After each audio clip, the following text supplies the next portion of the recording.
আসসালামু আলাইকুম গাইস। আমি এখান থেকেই ভিডিওটি আজকে শুরু করলাম। তো আজকে আমি যাচ্ছি আমার মার বাসা, আর সেখানে কতটুকু ভিডিও করতে পারবো, কারণ আমার মনে থাকে না ভিডিও করার কথা। যাই হোক, এই যে দুজন দেখতেছেন, এই দুজন হলো আমার পৃথিবী। হ্যাঁ, এদের নিয়ে আমার জীবনটা চলতে আসছে, আর এরা পৃথিবীতে আসার পরে মানে সুখ কী সেটা আমি অনুভব করতে পারছি। যাই হোক, আর এরা হলো নানা নানির খুবই প্রিয়, আর আমিও একটু সামনে আসলাম ক্যামেরার সামনে। যাই হোক, এদের নিয়ে আমি যাচ্ছি তার নানা বাড়ি। আর সামনে এই দেখুন বাদামওয়ালা, আর এখান থেকে বাদাম নিচ্ছি। আমার মার বাদাম খুবই প্রিয়, তাই বাদামওয়ালাকে পেয়ে গেলাম। আর আজকে অনেকদিন পর হেঁটে হেঁটেই আম্মুর বাসায় যাচ্ছি, তাই এখান থেকে কিছু বাদাম নিলাম। আর দেখুন এই বাদামওয়ালা তাকেও একটি বাদাম দিল। যাই হোক, এই দেখুন বাসায় এসে আমি খেতে বসলাম, কারণ আমার অনেক খিদে লাগছে, কারণ আমি বাসায় খাইনি। আর এখন বাজে 4:30টারও উপরে। এসেই দেখুন লাল টকটকে লাল শাক দিয়ে আমি ভাত খাইতেছি, ঠিক গ্রামে যখন খাইতাম লাল শাক দিয়ে ভাত লাল হয়ে।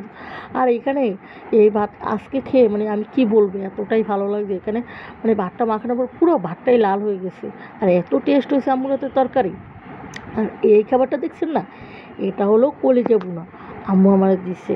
আর এই কলিজা ভুনাটাও কিন্তু খুব টেস্ট হয়েছে, তবে আমি লাল শাকের সাথে এর বর্ণিং করতে যাব না, কারণ আপনারা যদি বলেন লাল শাক নাও কলিজা ভুনা মজা হয়েছে, আমি বলবো লাল শাক ওয়াও, সেই টেস্ট। আর খাইতে যে এতটা ভালো লাগছে কী বলবো। আর সাথে আছে ভর্তা, বাট ভর্তা আমি নেবো না, এখানে 3-4 পদের ভর্তা আছে। আমি ভর্তাটা খাবো না, কারণ আমার লাল শাকটাই ভালো লাগতেছে। বিশ্বাস করবেন কি না, লাল শাক খেতে এতটাই মজা, এতটাই মজা। যাই হোক, এখানে আবার সবাই মিলে ভাত খাইতেছে, আর এইতে আমার মেয়ে বসে পড়ছে, সে ভাত খাইবে না তার জন্য। যাই হোক, তারপর খাওয়া দাওয়া শেষে আম্মুকে একটু পেঁয়াজ কেটে হেল্প করে দিলাম।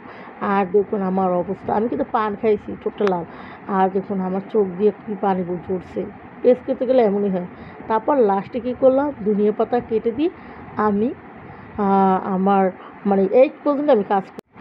আর বাসায় এসে আমাদের সবার ফুচকা খেতে মনে হচ্ছিল, তাই আমরা ফুচকা খেতে সবাই মিলে চলে গেলাম বাইরে। আর বাইরে আর শুধু আমি একা না, আমার সাথে আমার গ্যাংও আছে।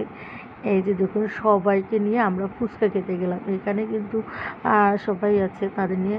আর এই ভাইরাল মামার দোকানে ফুচকা কিন্তু খুবই মজা হয়, তবে আজকেরটা না ডিফারেন্স লাগছে, একটু ভালো লাগে না। কেন ভালো লাগে না সেটা আমি জানি না, হয়তো কী বলবো জানি না। আর যাই হোক, আমি বাসা আসার পর ছোট একটা অর্ডার আসে, সেই অর্ডারের জন্য খিচুড়ি রান্না করতেছি আর মাংসও রান্না করছি।